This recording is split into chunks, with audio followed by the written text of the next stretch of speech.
ce que je commençais par vous dire en débutant, c'est qu'il n'y a rien qui est impossible. Si j'avais fait la conférence à la même époque, il y a 3 ans, ben c'est à cette personne-là ici que je ressemblais. Je ne sais pas si vous voyez, je vais vous montrer. Alors c'était un homme de 33 ans qui faisait plus que 400 livres. Quelqu'un qui portait ces pantalons-là. Juste pour vous donner une idée, là. Ça, c'est des 50 de taille qui se portaient sous le ventre. Juste pour vous donner une idée aujourd'hui à quoi ça peut ressembler.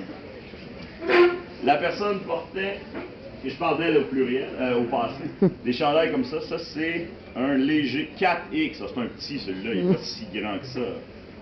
Vous pouvez voir, il y avait une seule personne qui rentrait là-dedans. C'était... Et aujourd'hui, ben, je suis capable de porter des chandails larges puis des pantalons 34. Je fais pas ça pour avoir une reconnaissance. Je sais que souvent c'est impressionnant. J'ai réussi à perdre 172 livres au total et 152 livres en 1 an. 18 mois pour perdre 172 livres. Souvent, les chiffres, on s'y perd un peu, on entend des chiffres. Ce que je peux vous dire aussi, c'est que perdre une livre ou 172 livres, c'est la même chose. La première et la 172e sont tout aussi difficiles l'une que l'autre.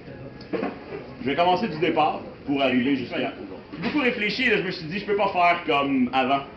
Je suis en train de creuser ma tombe avec ma bouche, littéralement. C'est un suicide non assisté.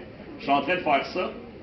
J'ai toujours fait ça. Je me suis donné en démonstration devant des gens à bouffer n'importe quelle quantité juste pour avoir un peu de reconnaissance, pour développer mon estime de moi-même. Et là, j'ai plus envie de faire ça. Alors, moi, je suis prof d'histoire, les dates, c'est important.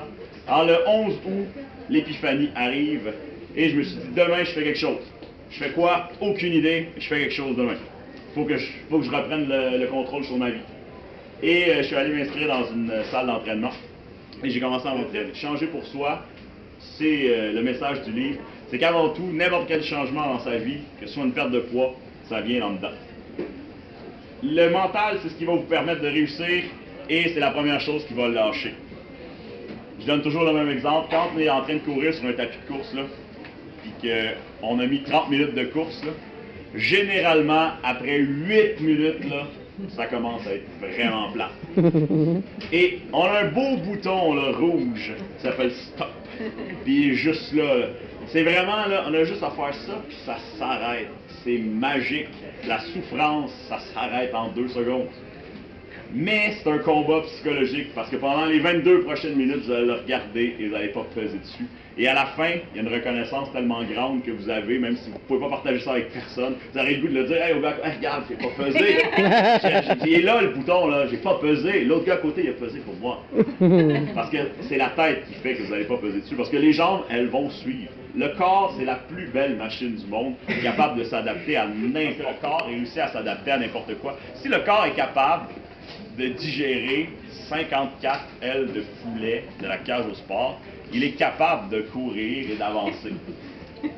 Et à un moment donné, ben, tout devient plus facile. Et il y a un volet qui est le sport, c'est sûr et certain. On a choisi une image de moi qui cours sur la page couverture. Souvent, il y a des gens qui pensent que c'est un livre sur la course. Ce qui est ironique, c'est que la photo a été prise après que le livre a été écrit et j'en parle pas de la course dans le livre ou peut-être une phrase là-dessus. Parce que c'est quelque chose qui est venu par après. Faut pas penser qu'au jour 1, on est capable de courir 10 km. C'est impensable. Il faut prendre chaque petit effort, chaque petit geste pour ceux qui l'est. Faire un effort, c'est difficile, mais il n'y a pas de petits efforts. J'essaie toujours d'expliquer ça à mes élèves, que peu importe d'avoir augmenté de 1% ou de 28%, c'est juste de s'en aller dans la bonne